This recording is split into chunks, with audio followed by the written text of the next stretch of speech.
And so you're out in the wilderness, withering away from starvation, but then you chance upon a berry bush full of ripe, succulent berries. Ah yes, surely these will quell your hunger. But how can we be certain that what we're about to eat is not deadly poisonous? Well, then let us learn to identify 30 of Mother Nature's poisonous wild berries, starting with the king of all poisonous berries, deadly Nightshade, the most deadly of them all. Black as night, shiny, spherical berries that are on average 1 to 2 centimeters in diameter, which makes it one of the larger berries that you'll find out in the wild. They sit solitary upon a star-like botanical feature known as a calyx, a pointed 5-sepaled calyx to be more specific, with each sepal extending far beyond the berry itself, a key feature. The leaves of the deadly nightshade bush broad and teardrop shaped, and their flowers a long,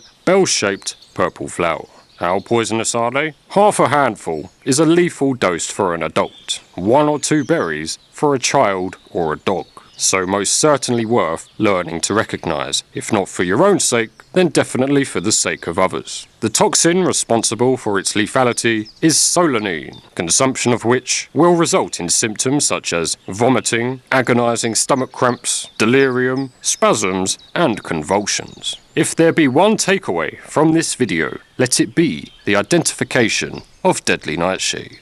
Bittersweet nightshade, otherwise known as woody nightshade, is the slightly less poisonous relative of deadly nightshade. It features smaller, more oval, egg-shaped berries that start off green, turn yellow, orange, and eventually red upon ripening. The berries are poisonous in all stages. Unlike deadly nightshade, which grows solitary, bittersweet nightshade grows in drooping bunches, clusters. The flowers of the bittersweet nightshade plant are distinct, purple petals with a long, banana-like yellow style. Tranquilizer, dart-like flowers. Very exotic, but very poisonous. Yew. Yew berries are the red fruits of the yew tree, an evergreen coniferous tree with spruce-like needles. The yew berry is easy to identify by the big hole in the centre of the berry which houses the seed. Yew is filled with potently toxic taxine alkaloids, which can cause failure of the cardiac and respiratory systems if ingested. Sadly, people do perish from eating yew berries, so let us not be tempted. Lily of the Valley, otherwise known as Mary's Tears, a small, ground-dwelling plant that produces a raceme of white, bell-shaped flowers with crenellated margins. Flowers which turn into ½ centimetre to 1 centimetre, small berries that start green, mature orange, and ripen red. Another distinct feature of Lily of the Valley is that the stem that hosts the berries will be leafless. All parts of the plant are toxic, containing a multitude of cardiac glycosides, which can cause unusual and abnormal heartbeats, nausea, and vomiting when ingested. It is not a tall plant, it is a ground dweller, growing up to heights of 6 to 12 inches. So something you'll likely tread underfoot, or graze your ankles against as you hike through the woodlands. Tutson. Toxic berries that mature red and ripen black. Much like deadly nightshade, Tutson berries have large, protruding sepals beneath them. Differences being that Tutson berries are smaller and more egg-shaped rather than spherical. The plant may also be identified by the 5-petalled yellow flowers with an impressive firework of a few dozen stamens and its long, protruding, forked tongue-like stigma. Wild arum, otherwise known as Jack-in-the-Pulpit, is a ground-dwelling plant that produces a spike of bright red berries that are tightly packed into a dense, cob-like structure, with all parts of the plant being toxic. The toxins of wild arum are calcium oxalate crystals, which are microscopic needles that lodge themselves in the mouth, the throat, and the stomach, causing irritation, choking, and nausea. Best to be avoided. Pokeweed, a bushy shrub that produces long, narrow, cob-like, drooping bunches of half-centimetre berries that start green, ripen black, and grow upon bright purple stems and stalks. The outermost facing portion of the berry will have a small circle of tiny hairs, reminiscent of a crown, with all parts of the plant being extremely toxic. Very similar to elderberry in appearance, the difference being that elderberry does not grow on long, narrow bunches, but a wider, more fan-shaped bunch. Another difference being the leaves of elderberry having serrated edges, whereas pokeweed has smooth edges. Another variety of pokeweed will have segmented, pumpkin-shaped berries rather than smooth and spherical. Both varieties of pokeweed are equally as toxic.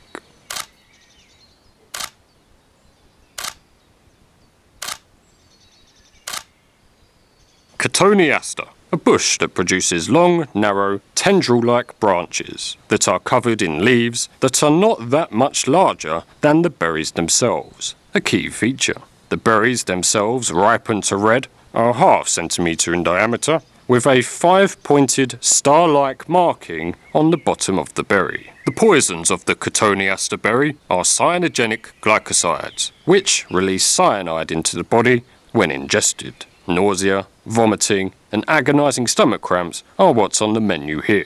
Fun fact, if you want to trigger the botanists, pronounce this word as cotoneaster. White baneberry, otherwise known as doll's eyes, are white berries with a pupil-like black marking. Berries on the cluster will not be uniformly spherical. Many will be slightly elongated, oblong.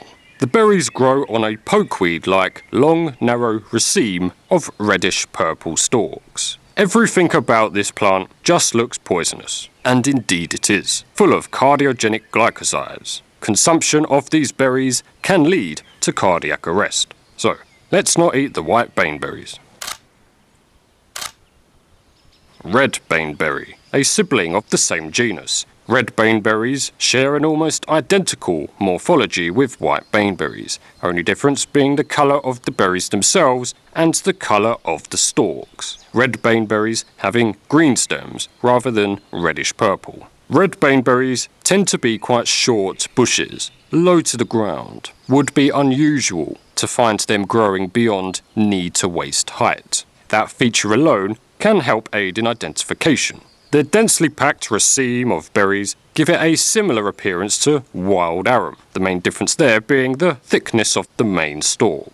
Don't eat either, and you'll be alright. Red baneberries are equally as poisonous as their sibling white baneberry. Interestingly, there are also white varieties of red baneberry. Can be differentiated by white varieties of red baneberry growing on green stems with white baneberry growing on purple-red stems. Do not be tempted to eat either, and that's easy life. Snowberry, otherwise known as ghostberry, features large, 1 to 2 centimetre diameter, soft, squidgy, plump white berries, broad oval leaves, and small pink flowers. Despite looking like they would be fun to eat, they are indeed toxic.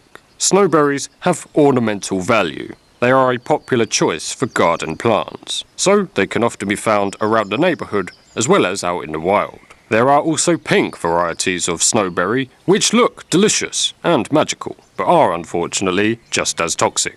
Snowberry is not to be confused with creeping snowberry, which despite sharing a common name, is a completely different, unrelated genus of plants. Creeping snowberry being a vine that sprawls close to and along the ground, with leaves that are significantly smaller than the berry, whereas the toxic snowberry is a shrub, a bush with leaves that are larger than the berry.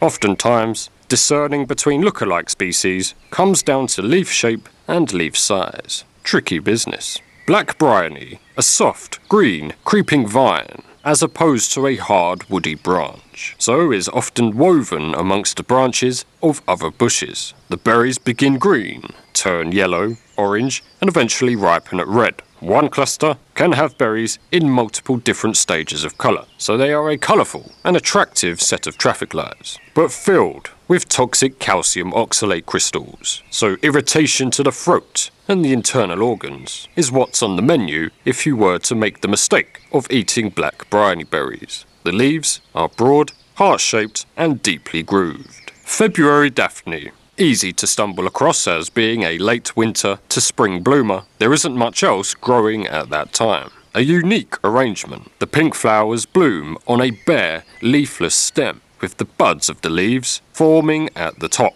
As spring turns to summer, the flowers turn to fruits, and those buds become an impressive head of long, slender leaves, not dissimilar to the head of a pineapple. The berries themselves, ripen red, are ½ centimetre to 1 centimetre in diameter and are extremely poisonous to eat. The entirety of the plant is poisonous to the touch and can cause rashes to the skin that it comes into contact with.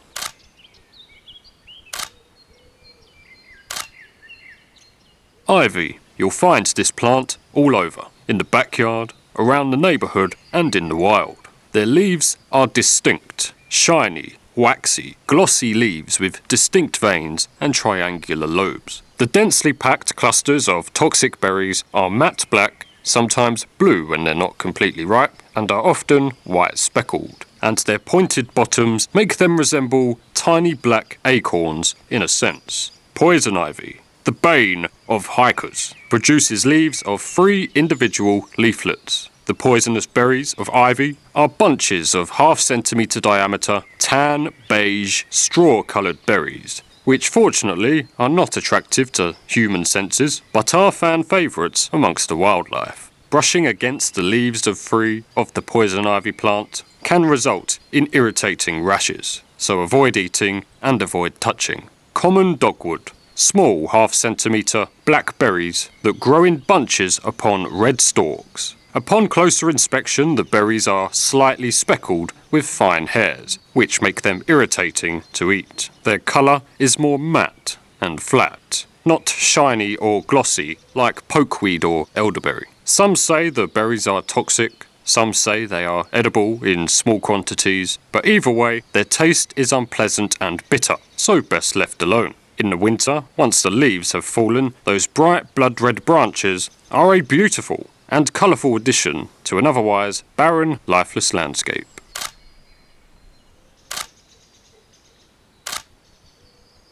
Grey dogwood, belonging to the same genus as common dogwood, but these more closely resemble white baneberry than its sibling common dogwood. The difference being that white baneberry grows on a more distinct, long cob, whereas grey dogwood has a more sporadic, grape-like bunching. Misidentification is okay. They're both toxic, so avoid both. Easy life. Any white berry on a red stalk, just avoid. Keep it simple.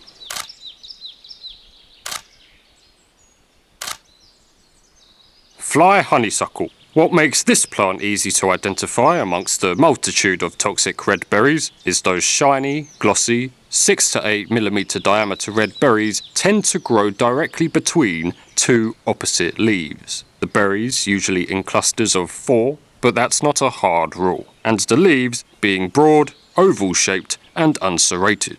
The presence of flowers may also aid in identification. Strange, asymmetric flowers with the anthers heavily favouring one side. White to cream to pale yellow in colour. Another variety, American fly honeysuckle, has identical features, leaf and berry-wise, but has different flowers, which I have heard described as chicken feet. I can see that. Both European and American varieties of fly honeysuckle are toxic.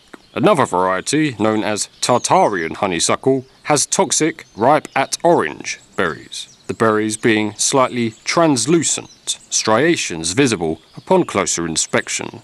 Winterberry. Winterberry looks very similar to fly honeysuckle. The differences are subtle. The berries of winterberry are more matte, solid colour, less shiny or translucent than fly honeysuckle. The berries also do not adhere to a cluster of 4 between 2 opposite leaves. They are less inhibited. The leaves of winterberry have a slightly serrated edge and a more crinkled, craggy texture. The berries are also evergreen. They can persist through the winter so long as the local birds don't eat them all, adding bursts of colour to the landscape. The berries, however, are poisonous to humans.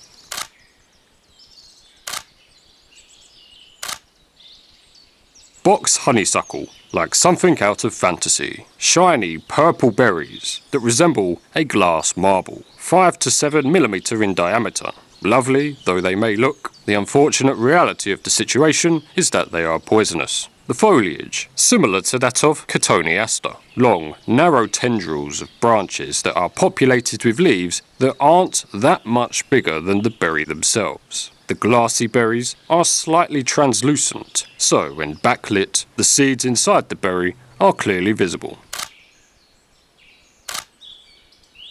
Holly, incredibly common, as likely to find it around the neighbourhood as you are in the wild. The incredibly sharp, prickly, evergreen leaves are a good deterrent and a conspicuous identifying feature. They produce pea-sized red berries which are toxic to humans. Some species of holly are a creeping vine, so they will weave and work themselves into the branches of edible red berry bushes such as hawthorn or rowan. Something to look out for. Pyracantha, otherwise known as firethorn, has many species that can produce bunches of half-centimetre diameter berries. Some species of Pyracantha ripen at orange, others ripen at yellow, others ripen at red. The foliage, shiny, glossy, long, thin, narrow leaves. Thorns are present upon the branches. Mistaking the red ripening varieties of firethorn for edible red berries such as hawthorn or rowan is a real possibility. Discerning between them comes down to leaf shape. Hawthorn has an oak-like, lobed leaf. Rowan has serrated, symmetrical, opposite leaves, and both hawthorn and rowan are the fruit of a tree rather than that of a bush or a shrub, such as Pyracantha. In the end, discerning between species usually does come down to recognizing particular leaf shapes. Fiddly business.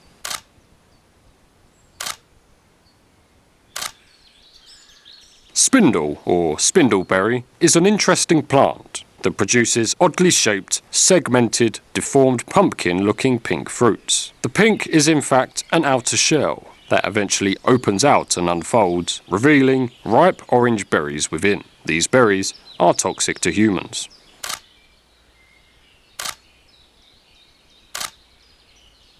Mistletoe. Big clumps of green foliage that grows upon the branches of trees. They produce toxic white berries half centimetre to 1 centimetre in diameter that grow from distinctly segmented branches. Much easier to spot in the winter and the spring, where those bunches of greenery are visible in otherwise bare, barren trees. Mistletoe berries are slightly opaque. If they are backlit, they'll glow, the striations of the berry becoming visible. Perhaps you are recognizing a pattern of white berries tending to be toxic.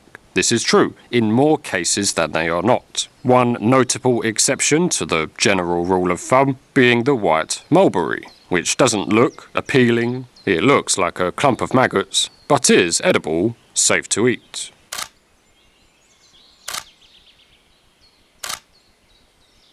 Virginia creeper is a creeping vine that produces bright blue, toxic berries from purple stems. As a vine, it can be found wrapped around trees, in amongst other bushes, or up your garden fence. The leaves are serrated, palmate leaves, composed of 5 individual leaflets. Usually, by the time the berries ripen, the leaves have started to turn red, so it's a lovely burst of colour. Hence its value as an ornamental garden plant, so can often be found growing in the neighbourhood as well as out in the wild. Alas, those blueberries are toxic. The berries, being bright blue, help to distinguish it from elderberry, dogwood and pokeweed. Jerusalem cherries are large, 2 to 3 centimetre in diameter, poisonous berries, real big for a wild berry. They ripen are orange to red and do indeed look like tomatoes. In fact, they belong to the same botanical family as tomatoes, the Solanaceae family, otherwise known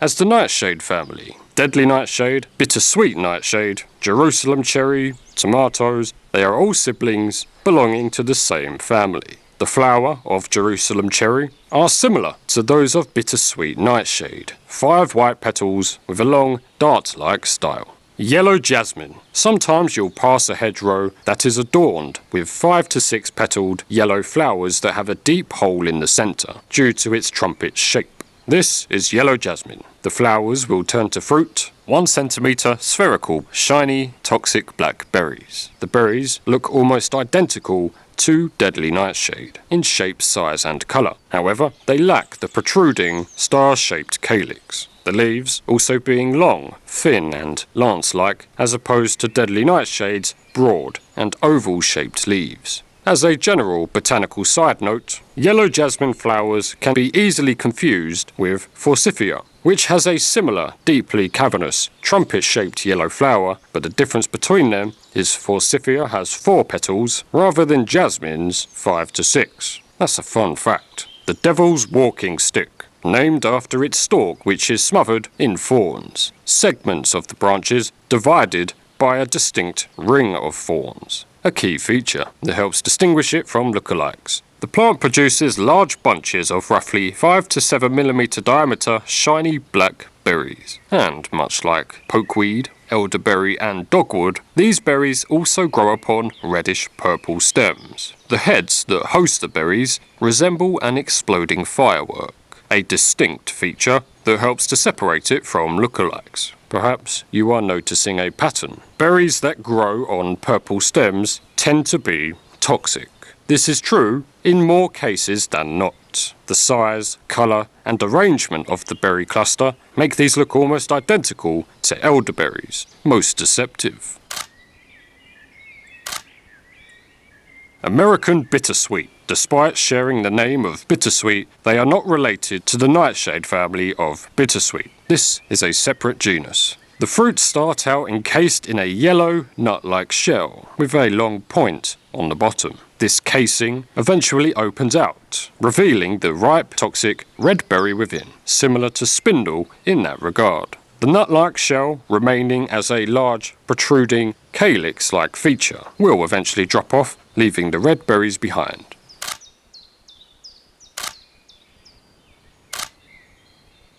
Common privet, a bushy hedge that produces densely packed, grape-like bunches of modest 6 to 8 mm diameter, toxic, shiny berries upon woody brown branches. Their leaves opposite, unserrated, and oval to lance-shaped. Privet plants make good hedges, so these berries can often be found around the neighbourhood as well as out in the wild. Cherry laurel, a colourful bunch, berries that begin green and ripen through yellow, orange, red to red wine to black. These toxic berries are roughly 1 centimetre in diameter that grow upon green stems. The berries are usually not completely spherical, slightly oval-shaped and often tapering into a point, a distinct feature. The foliage being broad, oval-shaped, glossy, waxy evergreen leaves.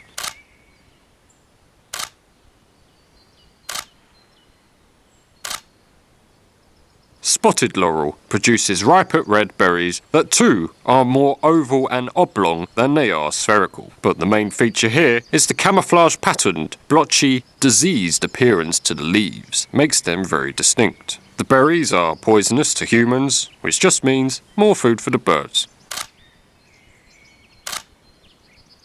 Moonseed, drooping clusters of black and blue toxic berries. What distinguishes moonseed from the similar-looking privet or cherry laurel is that moonseed is a creeping vine rather than a woody branched shrub. The leaves of moonseed being triangularly lobed, as opposed to the broad, oval-shaped leaf of privet and cherry laurel. The berries are often not completely black, but have a dusty blue tinge to them, reminiscent of the Virginia creeper or slow blackthorn berries. Carolina moonseed, otherwise known as snail seed, is a sibling to moonseed and much easier to identify as the toxic berries that too grow from a creeping vine are bright red, these red berries being shiny and glossy in their appearance, with the leaves ranging from blunt arrowhead shape to triangularly lobed. It is similar to fly honeysuckle and wintergreen, but the main difference is the leaf shape. It can be confusing distinguishing between all of these berries. They can all look extremely similar, but upon closer inspection, they do each have their own unique identifying features. The differences could be, is it a tree, a shrub, or a vine? Are the berries shiny, translucent, or matte? Are they densely packed, or are they spaced apart? What colour are the branches? Do they have protruding sepals? Do the fruits droop terminally from the tips of the branch, or do they grow along the branch? Are the branches frond? What is the shape and colour of the flower, if present? And sometimes it can just all come down to the shape and sizes of the leaves themselves. All very fiddly business, but worth becoming familiar with, if not for your own sake, then for the sake of the others you camp with, so that they don't accidentally poison themselves. Good job, you saved their lives. For a complete beginner, we could propose some general rules of thumb. White berries tend to be toxic more often than they are not, and berries that grow from purple stems tend to be toxic more often than they are not. There is no discernible pattern as to whether red berries upon green or brown stems are toxic or not. That's 50-50, no general rule of thumb there. Oftentimes you'll see the birds nibbling away at berry bushes. Berries being safe to eat for birds and other forms of wildlife is not necessarily an indication of its safeness to eat for humans. The wildlife can get away with things that we cannot, which is good for the wildlife, as it means their food supplies are not constantly getting nibbled and pecked away at by hungry humans. But now, hopefully, you'll have a good idea of the berries you can't eat, more of an idea of what's growing in the hedges around you, and perhaps, now it could be a little easier to begin identifying the berries that you can eat. Perhaps you can grab yourself a pocket field guide and go exploring. Sounds like a lovely time. Either way, stay safe out there, and peace!